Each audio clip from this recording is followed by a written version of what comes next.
গোটা বিশ্ব যখন আনন্দঘন উৎসবমুখর পরিবেশে রমজান পালন শুরু করেছে, তখন খুরমা আর পানি দিয়ে ইফতার করছে যুদ্ধবিধ্বস্ত শান্তিকামী ফিলিস্তিনিরা।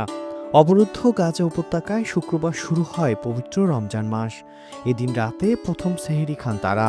তবে ঠান্ডা আবহাওয়া ও বৃষ্টির কারণে ঠিকমতো সেহরি খেতে পারেননি গাজার অধিবাসীরা। ইসরায়েলের বর্বরতার ক্ষতচিহ্ন থেকে এখনও স্বাভাবিক হতে পারেনি গাজাবাসী। বার্তা সংস্থা রয়টার্স এক প্রতিবেদনে জানিয়েছে, রমজানের প্রথম রাতটি ছিল দুর্ভোগপূর্ণ।